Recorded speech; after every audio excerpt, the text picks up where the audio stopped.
Yeah, good message this one. Good learning curve also. Yes, we need to know about the Bible, but we need to handle it right, and we need to live what we read in the Bible again. Yep.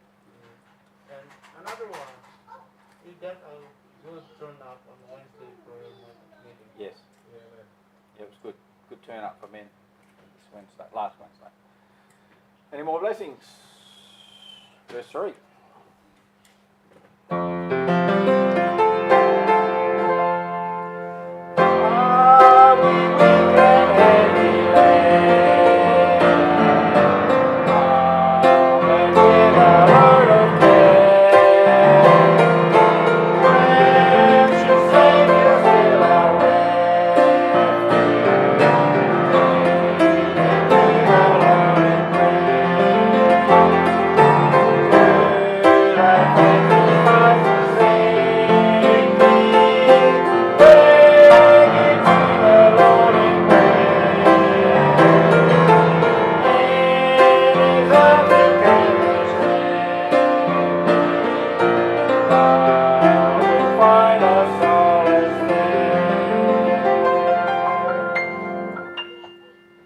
Any more?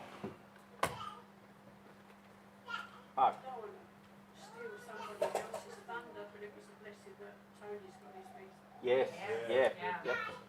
And when they coming over? 13th. 13. So they'll get here, they'll arrive on the 15th, I think. Good. So yeah, absolutely massive blessing. So that's Easter, isn't it? Just Yeah, Easter. just the days for Easter. all right. And yeah, Cal.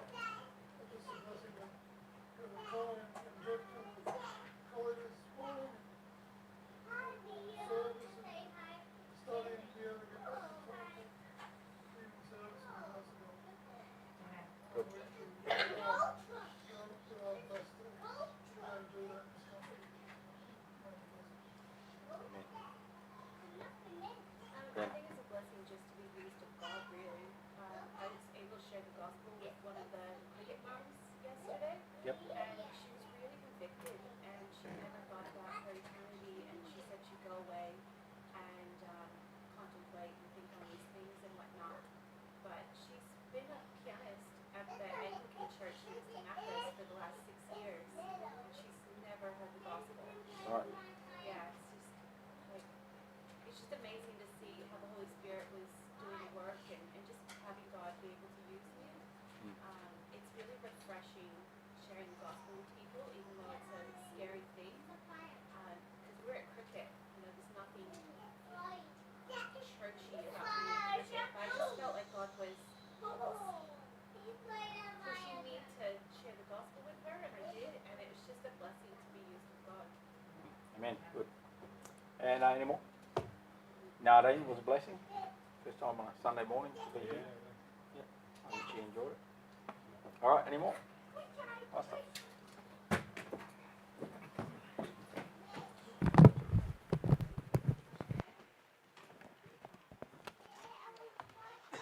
Yeah, that lady that Rhiannon was just mentioning.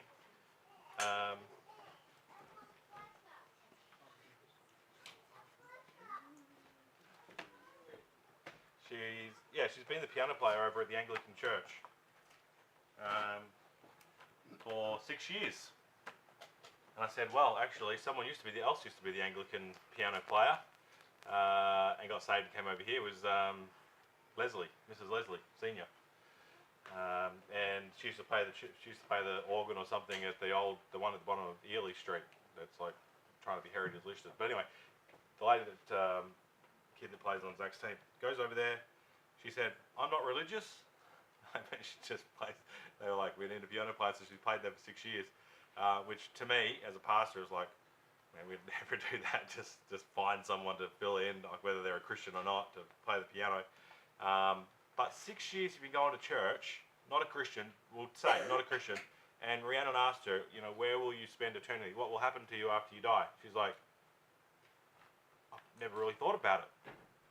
How do you go to church for 6 years and never be confronted with that question ever and be even thinking in the slightest about that? I don't understand. Anyway, Deuteronomy 18. Deuteronomy chapter number 18.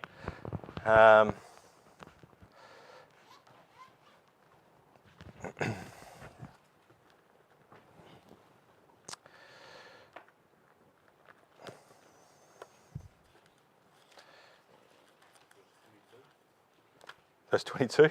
We'll get there. I was going to do this on the. This falls under one of the abominations that we were looking at the last few Sundays. I didn't feel led really to do it on Sunday morning this morning, and I was tossing up which one to do what and switch them around the Sunday night to the Sunday morning. But in Deuteronomy 18, it's one of the abominations and what God finds an abomination. We looked at homosexuality and how that comes about from a low view of God, and pride being an abomination before God. And this one here, we've got two more that I want to look at. Next one I'll look at next week on Sunday morning out of 1 John. But this one, I'm going to hope that this is applicable to no one tonight. I'm just hoping that this is the case. But Deuteronomy chapter 18 and verse number 9 says this: When thou come into the land which the Lord thy God giveth thee, thou shalt not learn to do after the abominations of those nations. There shall not be found among you any one that maketh his son or his daughter to pass through the fire, or that useth divination, or an observer of times, or an enchanter, or a witch, or a charmer, or a consulter with familiar spirits, or a wizard, or a necromancer. For all that do these things are an abomination unto the Lord, and because of these abominations the Lord thy God doth drive them out from before thee. Thou shalt be perfect with the Lord thy God, for these nations which thou shalt possess hearkened unto observers of times and unto diviners, but as for thee, the Lord thy God hath not suffered thee so to do. That's the abomination that's mentioned here, is this list of divinations, charmers, witches, wizards, necromancers, observers of times, enchanters. And like I said, I'm hoping that we don't have any wizards here tonight. No witches, no necromancers, anybody into necromancing and soothsaying. And do you know what? I actually had to look it up myself. So I had to look up like every single one because I've read through them, right? And I've never actually gone and actually looked up the definitions. So you ask that question, I ask that question, and I write them down. What on earth are these things? And what's what? Necro, dead, yeah. Okay, you're free, you got the answer, you can leave early tonight. Anybody else,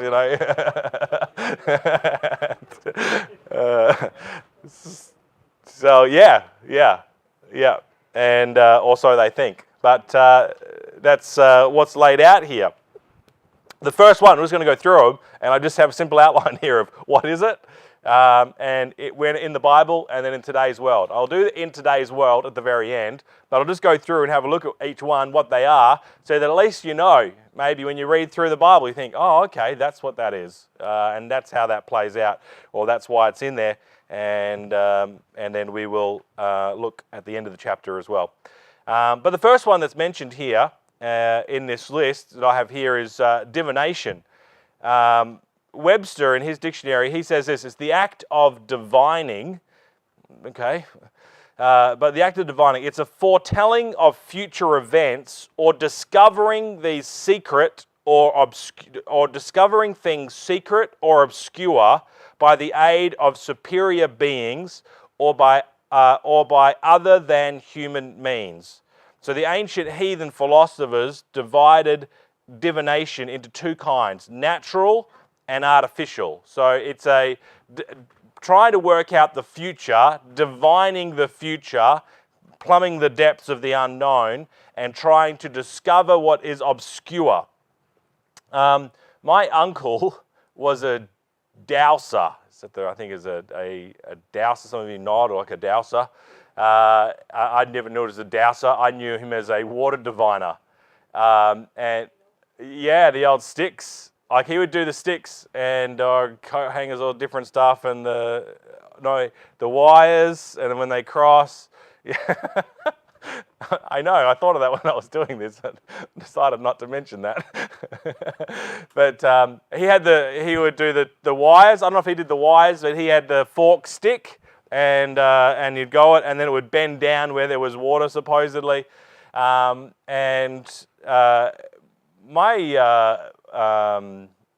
dad had him come over, and he was trying to divine for water out in the wheat belt somewhere on someone's farm. And looking back on it, I always found it weird, to be honest. I always found it weird. And he was staying in my bedroom. This was even weirder. When he came over to stay, I got kicked out and he got my bedroom. And I was in there talking with him, and he was like, oh yeah, there's water in here. And he said, feel this, hold this, hold this. And he was like, I mean, he died a few years ago, in like 97 years of age or something. And he would have been probably in his late 70s when he came over at that particular stage, maybe mid 70s. And anyway, he had me hold the water diviner, and he's like, you watch this, and we're going through, I mean, the bedroom is like 3 meters by 3 meters, and we're in there, and then he's like, see, here, there's water underneath your bed. Like, if you go down further, there's a water running through this way. And I'm like, okay, all right, hopefully it's a long way down, because I don't want to sink. But he would do that, and he was trying to find it, and then he would take pieces of paper, and that pieces of paper, you draw a map of a country, or a state, or a plot of land. He had all these little jars of gold and oil and water and all these different minerals, and if it was brackish water, if it was salt, or if it was clean water. And he would have, I don't know how this works, like I got video of it. Catherine and I had video of him doing this last time we were over, and saw him before he passed away about 4 years ago. And he's out in his shed, and piece of paper, and he's drawn this map, and he had this little, imagine if you could, a little jar, tiny little jar with this little mineral in it, and with a string attached to it, and he was hovering it over, he was swinging it. And I just thought, like, you're just swinging this thing. Like, I don't know what's going on here. He'd swing it, and then all of a sudden it'd swing the other way. And he's like, see, look. And like, he's doing this over a piece of paper and a hand-drawn map.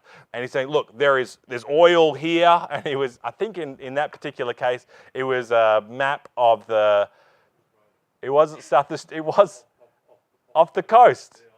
Yeah, he did that, and this one, I can't remember what that was here off the coast, but, and so he was doing this oil. It's oil out here, and they could do gas and whatever. That is a type of divination. It's divining. It's trying to find the obscure. It's trying to find the hidden, and they're trying to find water in that particular case, or he went a little bit further than I've ever heard anyone do it, in trying to find different minerals and oils and natural gases and whatever. And you think, if you had such a skill, you should die a multi-bazillionaire. He did not. But he tried. In fact, when he came over to find the water, they sent the drillers out to drill down, and they never did find the water. And he just said, oh, they just didn't drill deep enough. Of course. So, but anyway, divination is trying to find the obscure, and he was using it in that sort of way, and that's a type, at least, of divinations. But there's lots of others, and I'll mention some more in here in a minute. But there is this idea to try and find the secret things hidden that are obscure. He says also here the observers of times. The observer of times, it seems a little bit more difficult to understand. Webster says this, or about an omen. It seemed to indicate about interpreting omens, and you might have heard about omens. An omen is like a bad omen, we would say, or at least we have it in our sort of culture that's been passed down, that if a black cat walks across your path, that's a bad omen. If a mirror breaks, then that's a bad omen. If you walk under a ladder, it's a bad omen. All these different things. If you go to do something, or this is a bad omen that's happened. And so these observers of times would have a look at a person's life and what's happened and the different things, and they would say whether it's lucky or whether it's unlucky. And the Chinese operate a little bit this way as well, with where the things are lucky and lucky numbers, and if they're a person who's born on a particular day, or if in fact there's a particular number plate, I can't remember what it is, but there's a particular number plate that sold for millions of dollars here in Australia because it was the number whatever, and it was lucky, it's a lucky Chinese number, and that license plate sold for millions of dollars. They had to auction it off, and they auctioned to get that lucky number on their license plate. That's the same idea. It's trying to bring luck. It's trying to ward off the unluck and all of those sort of things. That's an observer of times, and that's how they operated. They lived. These things are ancient and old. And so they were a sign. Webster says it like this: a sign or an indication of some future event. So here is something happens. You say, oh, this is happening because more calamity is going to come, or this good is a good omen, and that means good things are going to happen. So you go see these observers of times, what's been happening in your life, and we will be able to prognosticate, which is just foretell and tell the future about what's going to happen in your life. An enchanter is mentioned here as well. An enchanter means to whisper a magic spell, and also has to do with to prognosticate. So all of this has to do with about trying to find the unknown, trying to delve into what is obscure, what is hidden, what no one knows. And so the enchanter tries to whisper a magic spell. Webster says one who enchants, a sorcerer or magician, one who has spirits or demons at his command, one who practices enchantment or pretends to perform surprising things by the agency of demons. That's how Webster defines an enchanter. If you're going to enchant something or something that's enchanting, it also has the idea of being a charmer. These are similar words, and a charmer will have the same idea as being an enchanter. A witch is also mentioned here. A witch is, in Strong's definition, Strong says it's to whisper a spell. So a witch is one who whispers a spell to practice magic. Webster says that a woman who by compact with the devil practices sorcery or enchantment. Wikipedia says that a witch is a practitioner of witchcraft. A witchcraft traditionally means the use of magic or supernatural powers to harm others, casting spells that, again, you're trying to pass bad luck onto someone and you're using spiritual means, trying to get in touch with the spiritual realm to pass on spells onto people. These are the sort of things. You go see a witch, you go see a wizard, which I think, from what I was understanding here, a wizard is the male version of a witch in that same sort of sense. But you go see these people and they would cast a spell, they would do some sort of potion, some sort of something, that this will be cast bad omens, bad luck, bad things for the future. Witchcraft. Now today, witchcraft is sort of out of fad and people don't call themselves witches anymore, but they still identify with historic pagan witchcraft, and today it's known as Wicca. Wiccan is basically the same, similar. It's evolved a little bit and changed, but it's very similar. Casting spells and getting in touch with darkness and all that sort of those things. In the Bible, you might remember the witch at Endor, which ironically, as I was studying this, she's actually never referred to as a witch. But we call her the witch at Endor. And it says in 1 Samuel 28:7, then said Saul unto his servants, seek me a woman that hath a familiar spirit, that I may go to her and inquire of her. And his servant said to him, behold, there is a woman that hath a familiar spirit at Endor. And it goes on to say that Saul had cast out all those with familiar spirits, were cast out of the kingdom, and they were got rid of. And she obviously was still practicing under great secrecy, and just a select few people knew about her, and came to the king, and the king dressed up and disguised himself, and Saul goes to see the witch at Endor, and he says, call me up Samuel, and I want to hear from Samuel. And so she does whatever she does, and she calls up Samuel from the dead. And it says in verse 12, and when the woman saw Samuel, she cried with a loud voice. And the woman spake to Saul, saying, why hast thou deceived me? For thou art Saul. And I think at that particular moment, she actually got a real encounter with the prophet Samuel. That I think God intervened there. My own views on this. Some say it was still fake. But I think that that God actually brought back Samuel in this real instance. And that she saw Samuel, and all of the fakery that she was sort of the familiar spirit that she was used to. She saw the real Samuel there and freaked out and cried with a loud voice and realized, man, this is Saul, that's what's taken place. And she scared herself, or God rather scared her, put the fear into her. But she had a familiar spirit. We'll mention that in a minute as well. A charmer is mentioned here. A charmer, Strong's definition is to fascinate. So if you're charmed or that something is charming, it's sort of like it's hypnotizing to you, and you're charmed by it. To fascinate. It's often kids in a sort of way are fascinated by necklaces or glasses, and they get fixated on them. That's what it means to fascinate. To also a spell. Webster says one that charms or has the power to charm. One that uses or has the power of enchantment. So it's all trying to get power in this world, trying to one up and be powerful in this world, a charmer. And then you have the necromancer.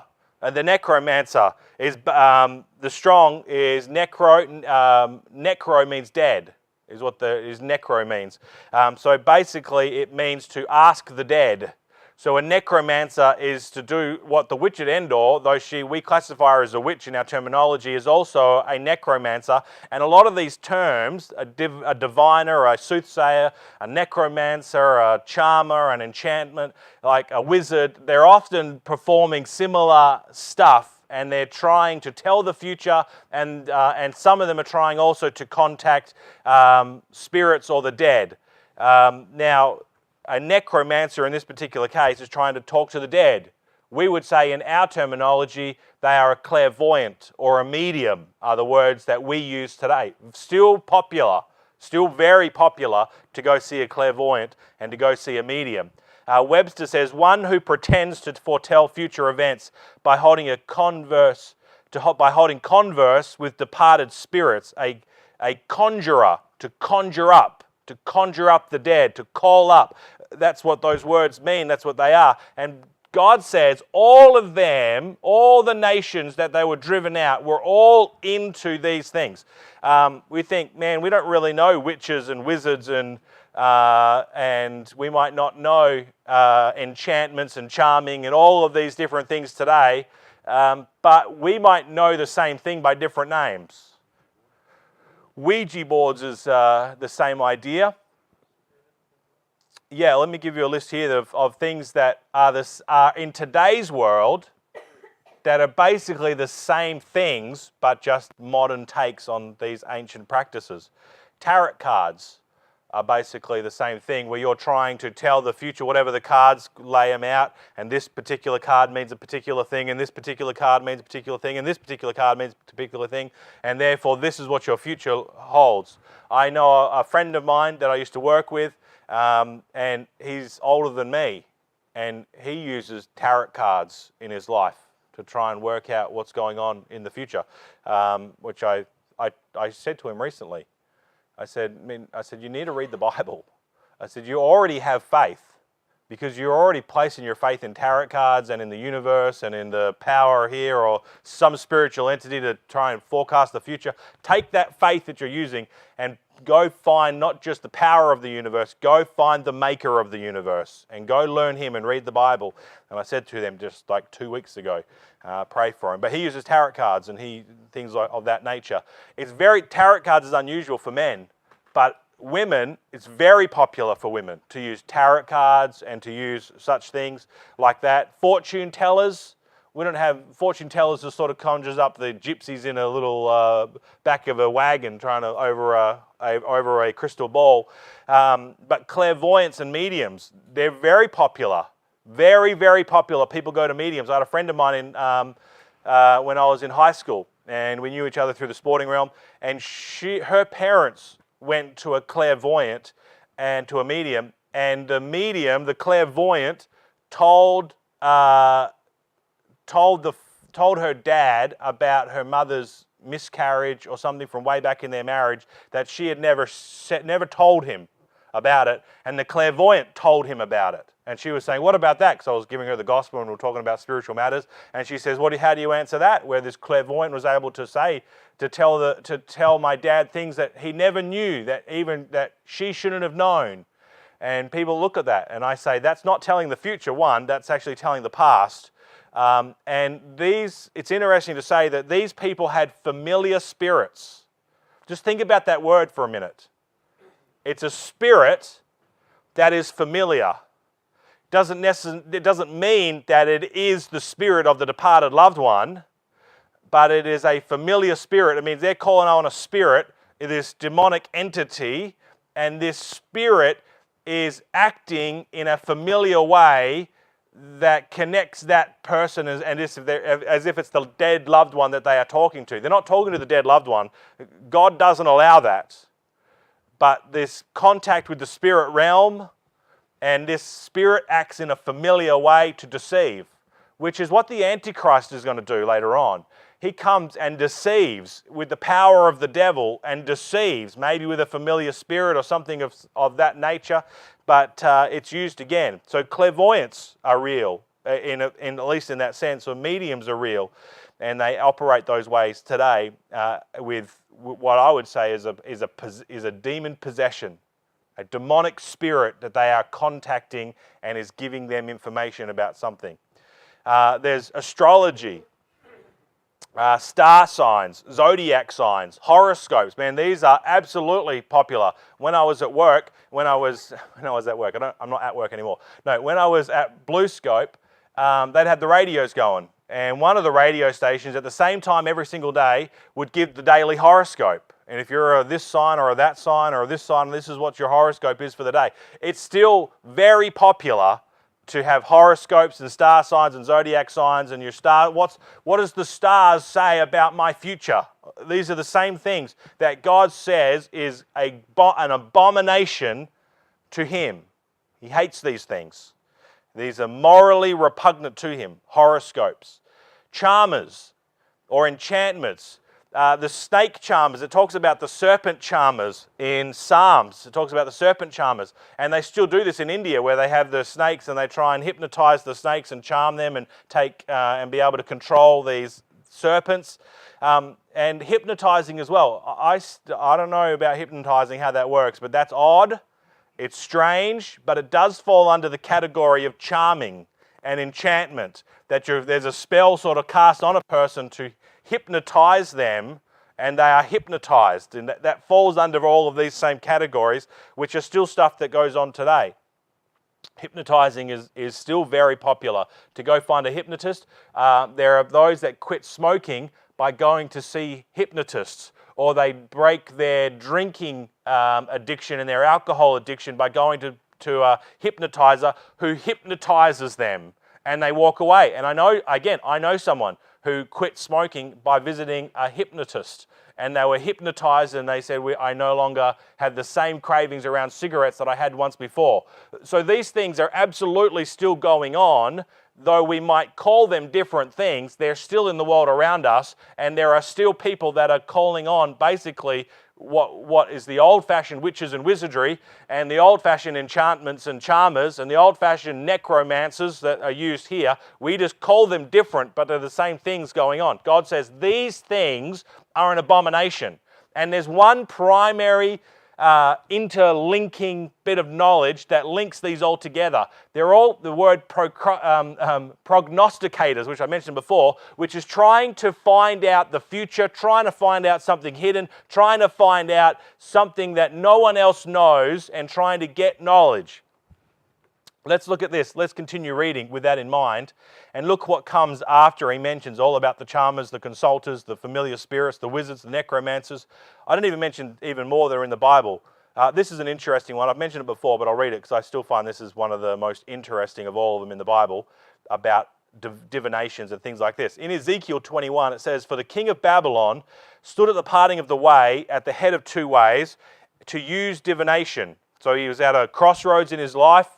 Should he go this way or should he go this way? Should he go to Jerusalem or should he go to, and I can't remember what the other city was, and there was two cities in the balance. Which one should he go to fight against? He used divinations. He made his arrows bright. I don't know if that means like he heated them up and they were glowing. I don't know how you make your arrows bright, but he made his arrows bright. He consulted the images Don't know what that means either, whether that's the cards or something similar to tarot cards. He consulted the images and he looked in the liver. That just sounds weird as well. I don't know how you look in the liver, whether you kill an animal and you take its liver. I actually have no idea. And maybe there is an answer for this out somewhere. I just imagine that you actually just take a pig's liver or some animal's liver and you look in it, like the tea leaves, reading palms, all of the same stuff. It's all trying to tell the future, and he did that. And that's the way that at his right hand was the divination for Jerusalem, to appoint captains, to open the mouth and the slaughter, to lift up his voice. And it was false divinations. And God even used in that. He stepped in, just like he did with the witch at Endor. He steps in and brings up Samuel. So in amongst all of that, God is still in control, no matter what man tries to do and what dark arts man tries to get to. God is still in control over everything. But look at this, verse 15. I'll read to the end of the chapter and we'll close up here. It says, the Lord thy God will raise unto thee a prophet. Capital P in your King James Bible. Who's this talking about? It's very interesting that at the end of all of these lists of people that are ways in which people are trying to plumb the depths of the unknown and the future, he says, right, there will come a prophet on the scene that is so much better than any necromancer, than any enchanter, any charmer, any divination, diviner. He says, and the Lord thy God will raise unto thee a prophet from the midst of thee, of thy brethren, like unto me. Unto him ye shall hearken. He's saying, Moses speaking, he's like unto me, but he's greater than Moses. Hearken according to all that thou desirest of the Lord thy God in Horeb in the day of the assembly, saying, let me not hear again the voice of the Lord my God, neither let me see this great fire any more, that I die not. And the Lord said unto me, they have well spoken that which they have spoken, and I will raise them up a prophet from among their brethren, like unto thee, and I will put my words in his mouth, and he shall speak unto them all that I shall command him. It means he's going to speak the hidden things of God. That's what Jesus does. So we don't need to go see, not that you would, but we don't need the enchanters like people are trying to find out what is hidden, find out the hidden things of this world, to try and call up the dead, to reveal secrets. We actually, as a born-again Christian, a Bible-believing saint of God, we don't need any of that because we have the prophet who tells us what's in the future. I know what the future holds.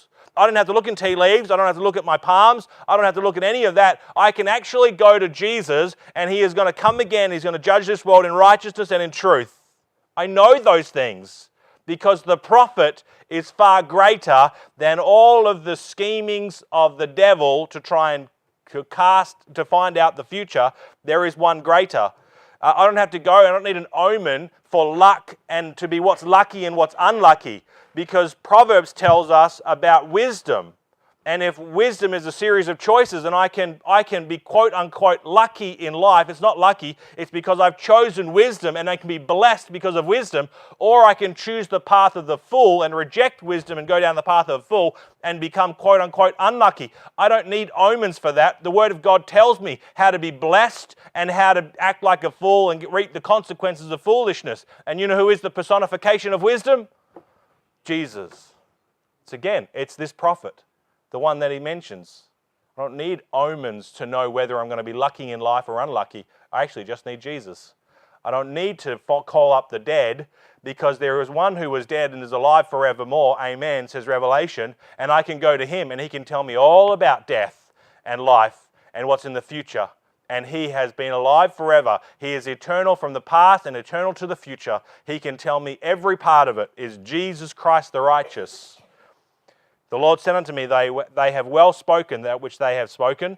I will raise them up a prophet from among their brethren like unto thee, and I will put my words in his mouth, and he shall speak unto them all that I shall command him.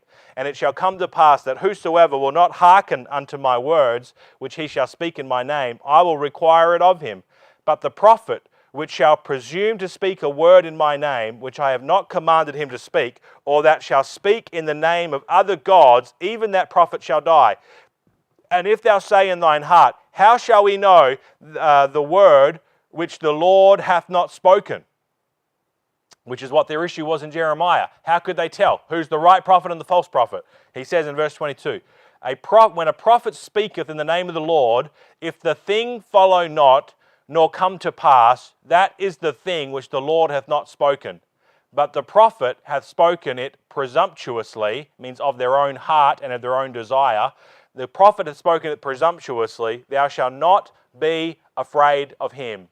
There is a lot of people that live in this life that don't know God, that don't know Jesus, and they live in fear of a bad omen. This is going to be an unlucky year. And they live in fear because of the omen. They live in fear because of a charmer. They live in fear because of an enchantment. They live in fear because some medium or some clairvoyant said something to them. And they live in fear of these things. But we learn that they are not prophets. They're not prophets. Because here is the simple rule to be a prophet. You just have to be 100% right 100% of the time. That's it. If you are not 100% right 100% of the time, God is saying, I have not sent them. Then you don't need to be afraid of them. It doesn't matter what they say. It really matters nothing at all. You don't have to be afraid of them. It doesn't matter if they say, well, your life is going to be, we mentioned this a couple of weeks ago, about needless curses. It doesn't matter what someone says. It really doesn't matter. Someone may curse you with all of the flamboyancy of a clairvoyant. It don't matter. Because Jesus is our prophet. He's the one we go to. He's the one that knows the living and the dead. He knows the past, the present, and the future.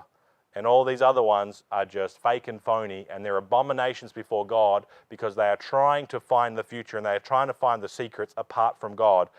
God is the one who is the revealer of secrets. He says that to Daniel when Nebuchadnezzar called in the astrologers, the soothsayers, the magicians, all of these people that they had in his realm, called them in. None of them could actually answer the real questions that were posed to them. And Daniel comes in. He says, there is one in heaven who is a revealer of secrets. And people try and deviate and they try and go around and try and avoid going to God for the answers. And that's where the abomination really, truly lies. God is the one who's the revealer of secrets. He is the true prophet. And this world, all trying to find out the future, all trying to plumb the depths of the unknown, are doing it to thumb their nose at God by means that are not scriptural and not biblical and are ultimately abominations. And they're still taking place today. And like I said, I'm hoping no one here is going to go home and read the zodiac sign and your tarot cards to find out what's happening this year and what you should do with the job. You know what you should do? Get on your knees before God and ask Him. That's where you go to. Because He's the one who knows the secrets and knows the future. Let's close with a song, shall we? A song.